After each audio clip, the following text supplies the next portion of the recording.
Hi, Errants. Julia here, recording this on July 28th, 2022.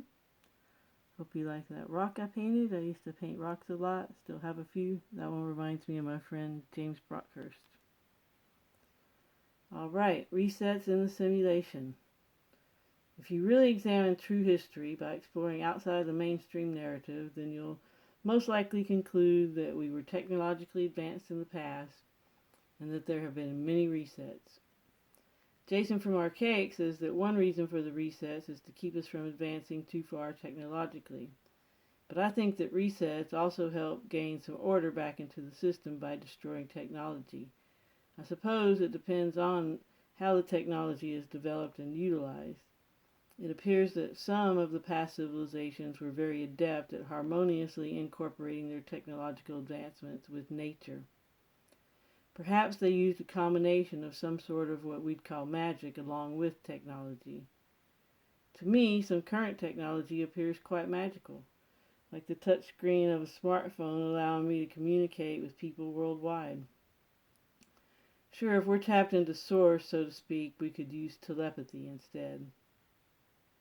Is high technology sort of achieved via magic anyway?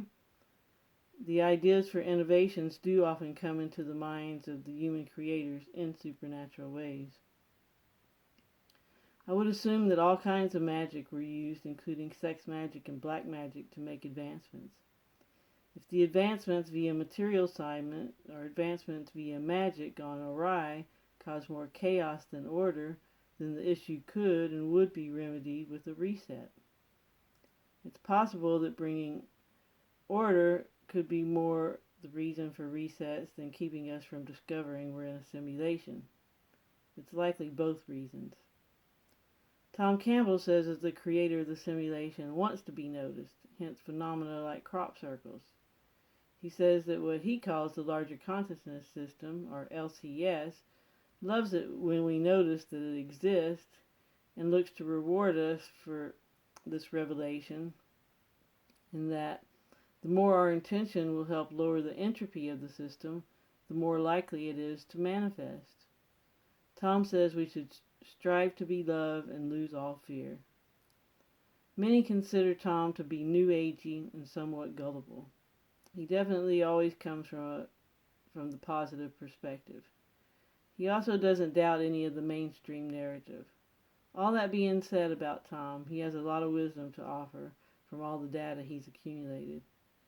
We can learn from everyone. We don't have to agree with everything they say.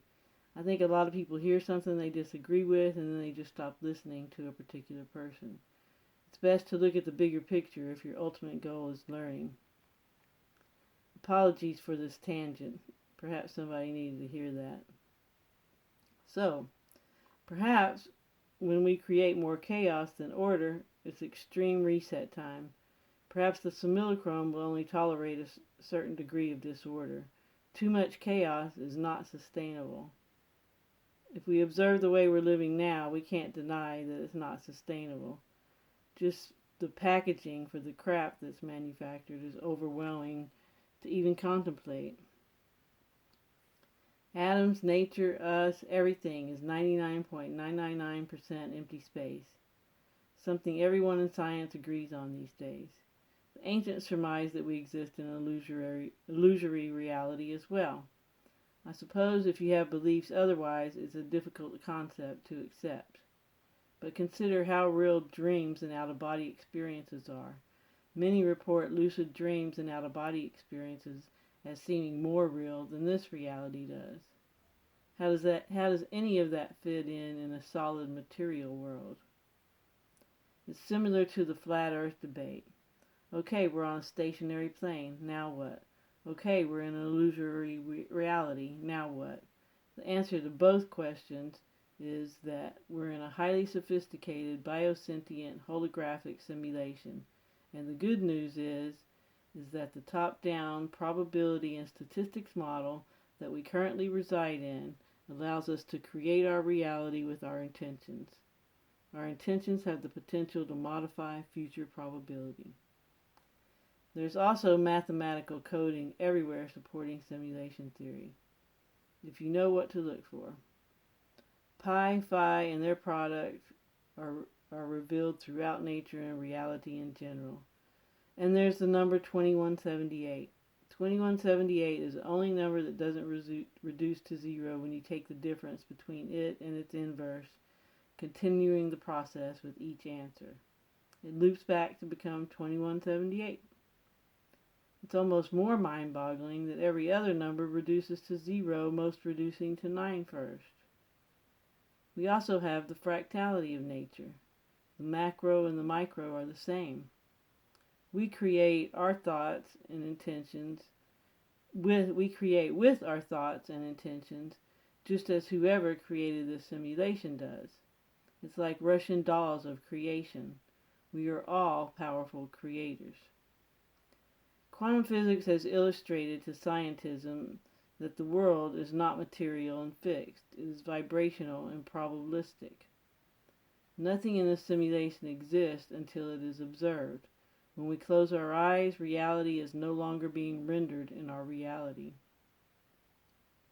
Life is so much more magical when you realize that you're not just a meat suit drudging through life hoping you don't die from a virus.